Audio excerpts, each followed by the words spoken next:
Release అవ్వడం ఇష్టం ఉండదా చాలా మందికి? వర్మగారు నమస్కారం. డిబేట్‌లో పాల్గొన్నటువంటి పెద్దలందరికీ నమస్కారం. సార్ మీరు అడిగారు ఎలా చూడాలి అని.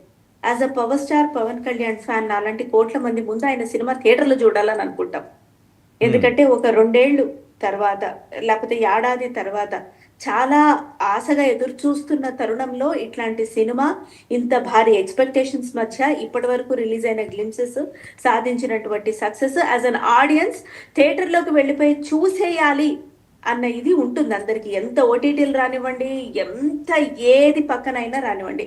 ఇట్లాంటి టైంలో మళ్ళీ ఇట్లాంటి ఎటువంటి హికప్ వచ్చినా యాస్ ఎన్ ఆర్టిస్ట్ చాలా బాధపడతారండి. నేను 'హేమ హేమీలు' అందరూ మాట్లాడుతున్నారు. అంత పరిజ్ఞానం నాకు లేకపోవచ్చు. కానీ ఒక ఆర్టిస్ట్‌గా ఒక భావన నేను మాత్రం పంచుకోదలుచుకున్నాను. అదేంటంటే ఒక చిన్న సీన్ ఎంతో పండుతుందనుకున్న సీన్, చిన్న సీన్ చేసినప్పుడు ఆ సీన్ ఏ కారణం చేతైనా తొలగిస్తేనే నటీనటులకు కానీ, టెక్నీషియన్స్‌కి కానీ బోలెడు బాధ ఉంటుంది.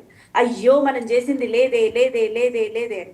అటువంటిది ఇంత భారీ బడ్జెట్ సినిమా ఇంతగా ఎదురు చూస్తూ, ఇంత ఇన్వాల్వ్ అయ్యి మనీ, టైమ్, ఎఫర్ట్ ఇంత ఇన్వాల్వ్ అయిన టైంలో ఏ సినిమాకైనా సరే ఇట్లాంటి హికప్ రిలీజ్‌కి ముందు ఇటువంటి అవకతవకలనేవి జరగకూడదని ఒక నటిగా, ఒక వ్యక్తిగా, ఒక అభిమానిగా నేను కోరుకుంటున్నానండి. రైట్. Thank you. సో ఏదో జరుగుతుంది అనుకుంటున్నారా? ఎందుకంటే 'వకీల్ సాబ్' నుంచి చూస్తున్నాం ఇది.